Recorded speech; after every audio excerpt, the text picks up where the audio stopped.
How do you stop making excuses? This is actually pretty simple. And I said it the other day, and you have to realize, you have to know, you have to accept that all your excuses are lies. They are lies, all of them. Think about the things that you tell yourself, the lies you use to rationalize taking the easy road. Taking the easy road and leaving discipline behind. Think about them. Always something there to build a case on why you can't move on, why you can't grow to the next level, why you can't begin to manifest your greatness, why you can't begin to live life on your terms. Always something there to block you, to keep you where you are, and keep you from beginning to develop your true greatness. Always some fear. How do we handle it? And I'm saying that if you've been hiding out behind but, if you've been using the fact that you don't have enough money or you don't have the education, take it head on. Go get the education. You don't have time. That's a lie. You don't have support. That's a lie. You don't know the best way. Or you're too old, or you're too young. Of course you're too old or too young. Lie. And there's, you're too busy. Sure you are. That's a lie. And you're too tired, or you're too sore, or you're just plain not feeling it. Lies, lies, lies.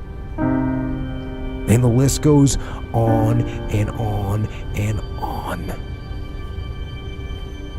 And it doesn't stop if you don't make it stop. What happens is about the same. You might put that in parentheses here. Same. What people do, that's what's different. Everything can happen. Anything can happen. But it's not the happenings. It's what you do about it. Somebody says, yeah, but you don't understand the disappointments I've had.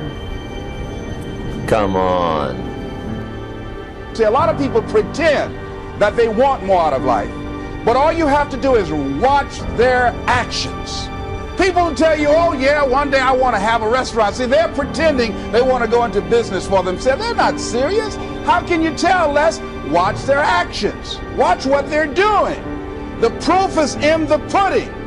So if you want to do something, if you thought about something you want to do, take it head on. Decide that you're going to start looking at it, start doing research on it, start tackling it, start becoming involved in whatever and wherever it might lead you to begin to explore the possibilities in that particular thing that you're seeking, so that you can begin to learn all you can about it. So recognize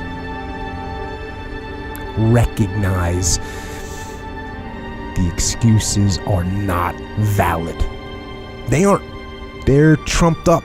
They're conjured up. They're fabricated. They're lies. And how do you stop the lies? You stop the lies with the truth. The truth. The truth will set you free. The truth will stand, and the truth will deliver you from procrastination and laziness and the downward spiral that comes with a lack of discipline. So don't believe the lies, believe the truth. And the truth is, you have time. You have the skill, you have the knowledge and the support and the willpower and the discipline to get it done.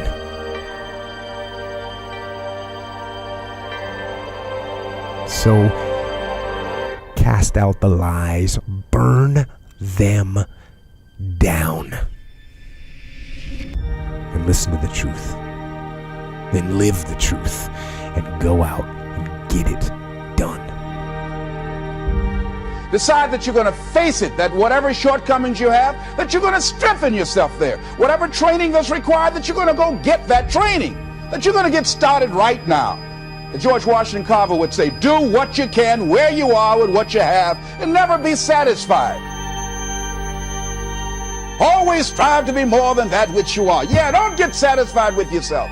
Always know that wherever you are, you can enjoy more, that you deserve more. Most of us go through life pretending that we're satisfied where we are, pretending that everything is okay, pretending that we don't have any special goals or ambitions or desires, when really deep down inside we do really want more. But most people, you know what they do?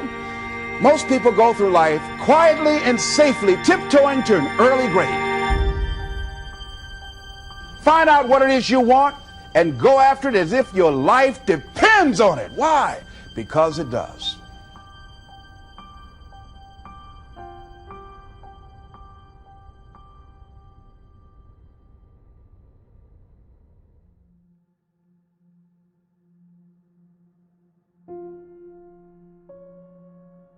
One thing a motivational speaker is supposed to never tell you, or that you heard that a motivational speaker is never to tell you, is that you can't. You can't. You're not supposed to tell people they can't. That's no way to encourage anybody. Tell them they can't do something.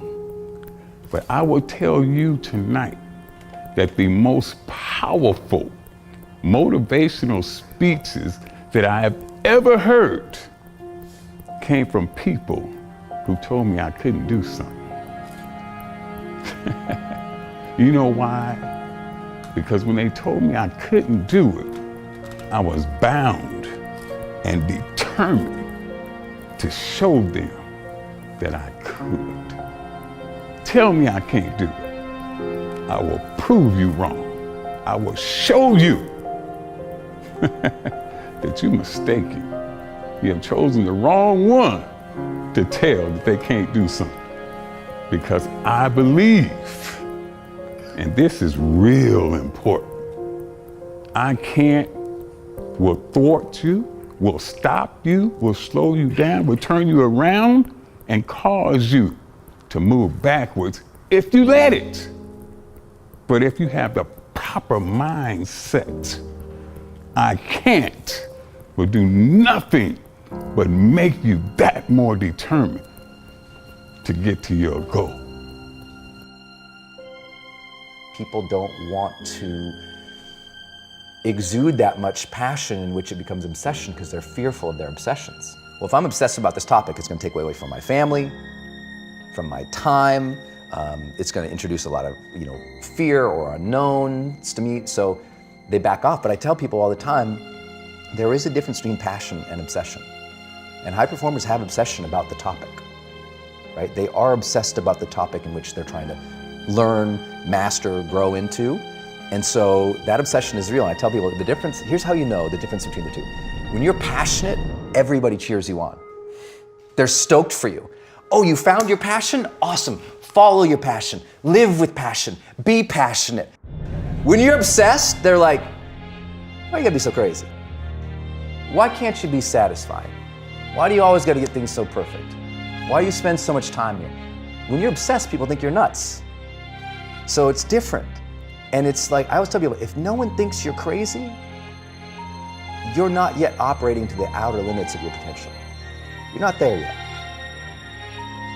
If you want to be great, not good, not also grand, not second, not third, if you want to be great, the very best at what you do, obsession is a necessity. You must be. Ain't no two ways about it. Obsession. Nobody got to be the best at anything. I don't care if you flip pancakes, you sweep porches, you wash dishes, you bust tables. If you're the very best at it, you are obsessed about it. And obsessed about it means you slept and you dreamed and you ate that. I will be the very best at what I do. I am determined to be the very best at what I am. And nobody can tell me that I can't do it because I am obsessed.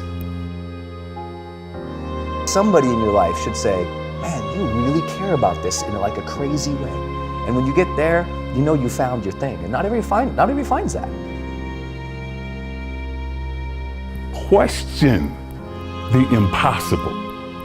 The greatest achievements of mankind were made by people who questioned impossible.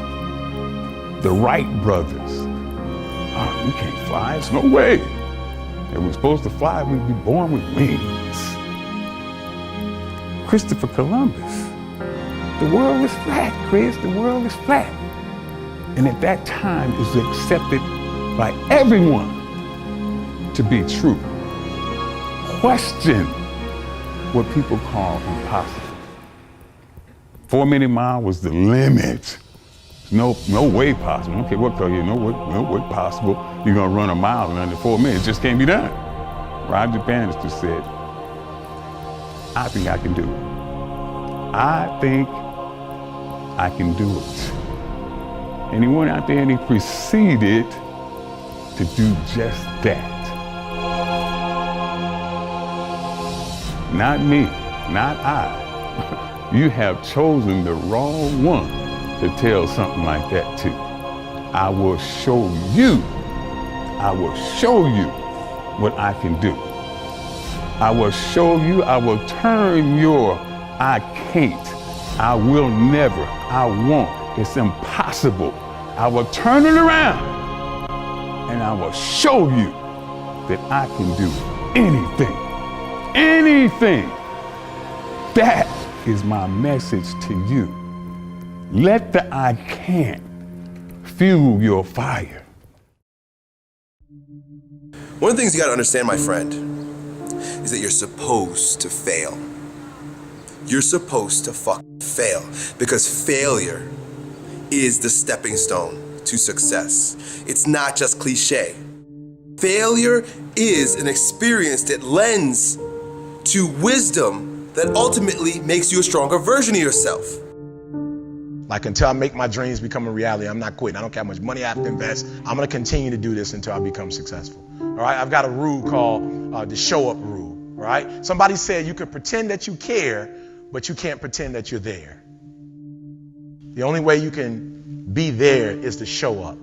And what I'm asking you to do for me, you'll never be a failure if you show up every single day. Every single day when I come, I show up and I let failure know. Failure is not an option. So what, it takes 12 years to get it forward. Failure is not an option. So what, I put myself in a PhD program when I know that to be a great person in a PhD program, you have to read well, you have to write well, which are my two greatest weaknesses. But failure is not an option. Failure is not an option. You can't even let it sink into your brain, into not even a second. You have to know that this thing is going to work. Come hell or high water, whatever it is that I set out to do, it may not happen in 6 months, it may not happen in a year, it may not happen in 2 years, but at some point, my dream is going to become a reality. You know, I get asked a lot, what is the secret of achieving goals? How do you really quantitate it? How do you put it down so every day you know if you're going in that direction of success or maybe you're altered? And people are like, man, is it your genetics? Is it your potential? Is it, when it comes down to it, success has nothing to do with potential. It's all about the perseverance of somebody. I have not failed. I've just found 10,000 things that do not work. Right? And who wrote that? Yeah. Thomas said, come on. These are the things that help me change my thought patterns. They help me to change my mindset. Listen to me. It's 10,000 things that didn't work. And all I have to do is the next one. And once I do the next one, bam, I'm going to be successful. I'm telling you, every time I stand up here and do what I'm doing, all I can remember was sleeping in abandoned buildings. That's all I could think about. But I kept trying, and I kept trying, and I kept trying. And I tell people, I am not the rabbit, I'm the turtle. But I kept going, I was consistent, and I'm standing here today. But what I found out in life, as life goes on, life is about losing. as we get older, we lose our hair, we lose our teeth, we lose our mothers, our fathers, our sisters, and but it's the ones who overcome, they're lost in life and could shun away adversity and always willing to fight it every particular moment in life, are the ones that are able to transcend and be able to spread the word to other people who's in that same particular genre as they are. That's what life is about, stretching and challenging, looking for ways that you can begin to improve yourself.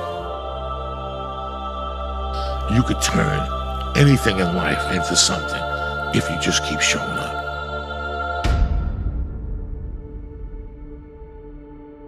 If you throw shit against the wall, eventually something will stick. You guys that have this potential, don't have this potential, you know, that shit dies.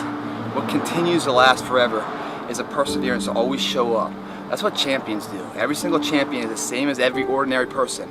The only differential is that they show up to the event every single day. They see failure as a learning curve.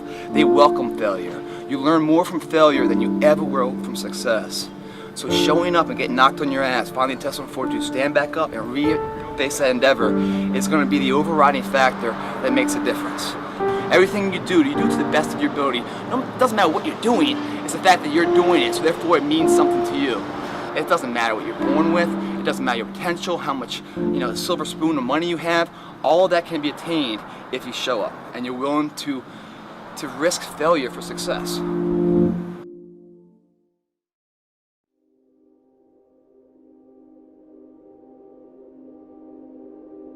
Taking responsibility for whatever happens to you.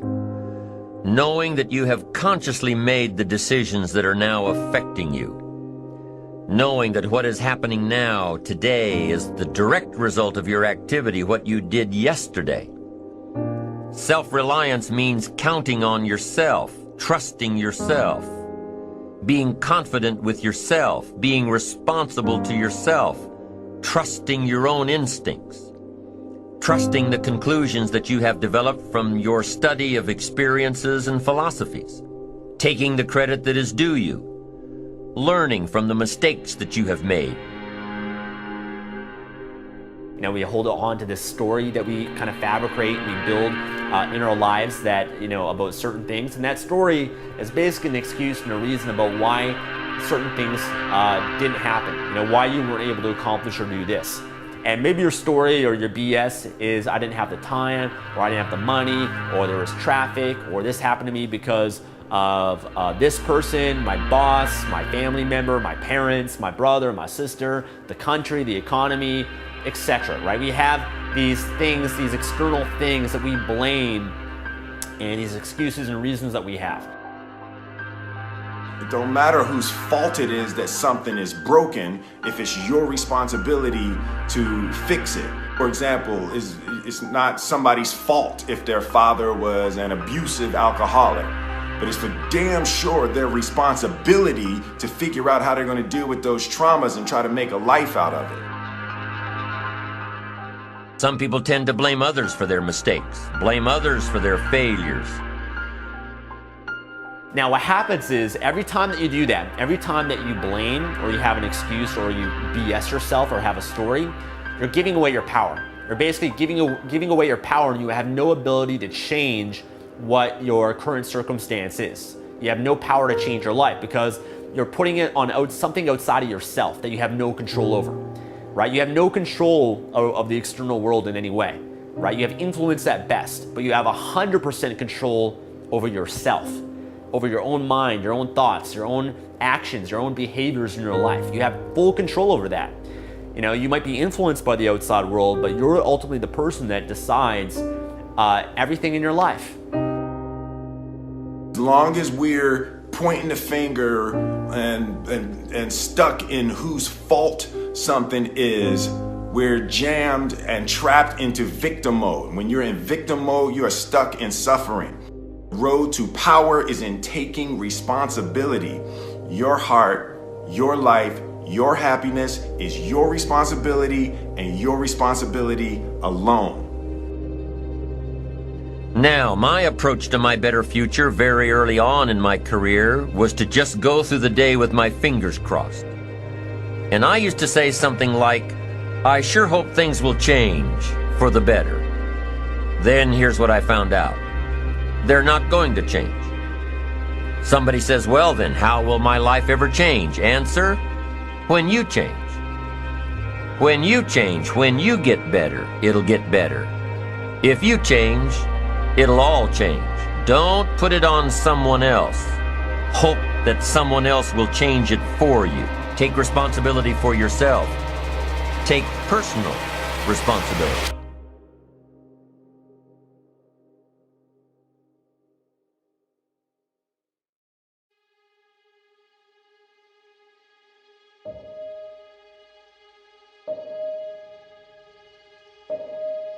It's a constant storm to try to figure out what you're about, and you change. At 26, you're all about the hustle, you're gonna be a billionaire, this and that, and then you go to the bar one night and you fall in love, and it changes what you care about, right? And then you have a child, and then this happens, and then that happens. Things change. You just have to always consistently try to figure out what's driving you, and not because other people are watching, and not because that's what your dad wants, and not because that's what you said was gonna happen, and it doesn't look like it, and your family's gonna judge you. You just have to be as real with yourself as possible, and that is a very difficult struggle, but when you're not, you create enormous vulnerability and unhappiness. Truthful conversations redeem people. Because if you come to a clinical psychologist whose worth is salt, you have a truthful conversation. The conversation is, well, here's what's wrong with my life, and here's what caused it. You know, maybe it takes a year to have that conversation, and here's how it might be fixed. Here's what a beneficial future might look like. And so it's a completely honest conversation if it's working well. And all that's happening in the conversation is that the two people involved are trying to make things better. That's the goal. Let's see if we can have a conversation that will make things better. I think one of the factors in the resistance to these ideas of discipline and of taking responsibility for yourself is people recognizing that they're not doing that in their own lives, and they get upset, and instead of looking internally, they try to attack the thing that's upsetting them. They attack your message. They attack the philosophy behind it, rather than look internally and objectively and having some sort of introspective point of view where you go, okay, am I reacting to this because this resonates? Like I'm missing this aspect of my life? Does this diminish me? Or is this guy pointing something out that I can benefit from? Very few people are willing to do that. Very few people are willing to take that critical moment to look at their own behavior and look at their own thought process and wonder if the actual adverse reaction they have to this person's message is because they know that they're wrong. Start the process of becoming much more honest with yourself. It will help you make much better decisions, and it will help you in the long run. It may not taste as fun or as glamorous in the short term, but it will put you in a much better position. Stop doing the things that you know are wrong that you could stop doing. Right? So it's a fairly limited attempt. First of all, we're not going to say that you know what the good is or what the truth is in any ultimate sense. But we will presume that there are things that you're doing that for one reason or another you know are not in your best interests. There's something about them that you just know you should stop. They're kind of self-evident to you. Other things you're going to be doubtful about. You're not going to know which way is up and which way is down. But there are things that you're doing that you know you shouldn't do. Now, some of those you won't stop doing for whatever reason. You don't have the discipline, or maybe there's a secondary payoff, or you don't believe it's necessary, or it's too much of a sacrifice, or you're angry or resentful or afraid, who knows. But there's another subset that you could stop doing. It might be a little thing. Well, that's fine. Stop doing it and see what happens. And what'll happen is your vision will clear a little bit. And then something else will pop up that you will also know you should stop doing and that you could stop doing. And you could do that repeatedly for an indefinite period of time. And you know, that doesn't necessarily mean that you're going to ever be able to formulate a clear and final picture of what constitutes the truth and the good. But it does mean that you'll be able to continually move away from what's untruth and what's bad. And you know, that's not a bad start.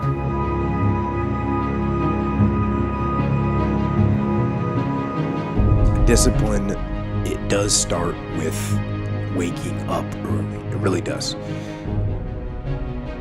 But that is just the beginning. Discipline is the root of all good qualities. But you have to absolutely apply it to things outside of just waking up early.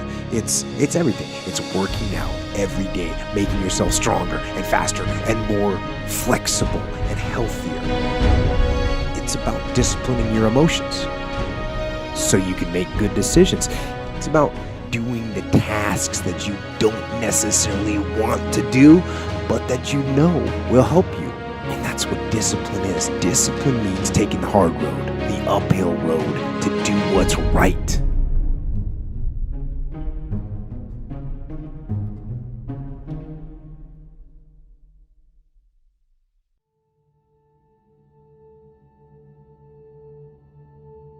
He was a man now who was, preparing for the biggest bodybuilding show of his life, and he didn't have any income coming in. I don't know, at least in my mind, a better underdog story than this man. I mean, here he is, a man who grew up with no parents, went from foster home to foster home, had to fend for himself in a very, difficult world, had no parental guidance, had no parental leadership, really had no one advising him on how to be a man or a person in society, in regular society. And here he was now, one of the top bodybuilders in the world, and he's still struggling with these same demons, so to speak. While other bodybuilders, out there, all the competitors seem to be living in the lap of luxury, with high-paying contracts, high-paying magazine contracts. And what struck me as being even more unusual is that Kai wasn't sad over it, that he wasn't bitching about it, that he wasn't complaining about it, and he was kind of happy in a sense to be doing what he loved the most, and glad in a sense to be given the chance to do it, even given the Spartan conditions that he found himself in. Successful people, I imagine, have to worry less about what the size of the obstacles are, the finances or the lack thereof, and all the other things that we can say represent the size and weight of the opposition, and what the successful person is going to aim to do, and what all of us that would like to be successful would probably want to adopt as a part of our philosophy would be to worry less about the obstacles and fix our thoughts on the goal. Did you feel you was going to win this show coming here tonight? Yes. I still believe that the possibilities exist. I believe in infinite possibilities, and circumstances and situations don't say who the man is. It's what the man does in the face of these things that will, identify who he is. Mind is everything. If you don't believe you can do something, then you can't. If you believe that your father was a bum and he left you, or your mother wasn't any good, if you believe that your upbringing was substandard and therefore you have to walk around as a refugee from that crisis situation for the rest of your life, forever bearing the burden of that experience, then that will be your life. It's like you have to save your own life. Nobody's going to be able to save it for you. So we have to do what we have to do, no matter what it is. In the journey of getting in shape, it's a long run, right? The person who's standing at the end with their hand raised isn't the person with all the genetics. It isn't the person with the most potential. It's the person that has the greatest perseverance, that's always willing to get out. The difference between a champion and a loser is that they both fail. It's that the loser allows the failure to stand for life. With a champion, even though he gets knocked on his ass, finds the fortitude to stand back up, reface that endeavor until it becomes his favorite, until he wins. That's the difference. Champions get back up and do it again. And the difference between someone that's successful here or someone that's a spectator here is that a person that's successful, they believe in themselves so much, and their belief overrides any crowd's disbelief. What does that mean to you, this victory? It means everything. It means everything. It means you were right. It means that the people that didn't believe, they were wrong. It means that when you don't believe, you do yourself a disservice because it is wrong. So you got to believe. You got to believe in what you want to do. You got to believe in what you want to get accomplished, and believe that somehow, somewhere within yourself and in the universe around you, there are tools and resources that will be of aid and help the man that really wants to get it done.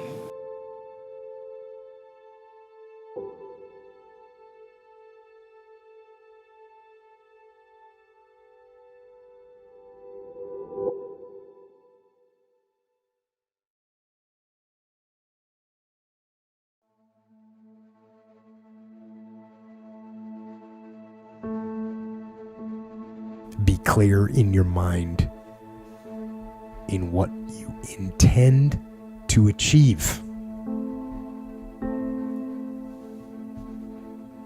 Know what you are going to do. That doesn't seem like too much to ask. Certainly in war. And you wouldn't think it would be too much for people to ask in their lives either. But how often do we see people going through their lives without knowing what they are trying to do, without having any intent, without having a clear mission? I'm talking on an individual level. As a person, people go through their lives without knowing what it is they want to do, what they want to accomplish.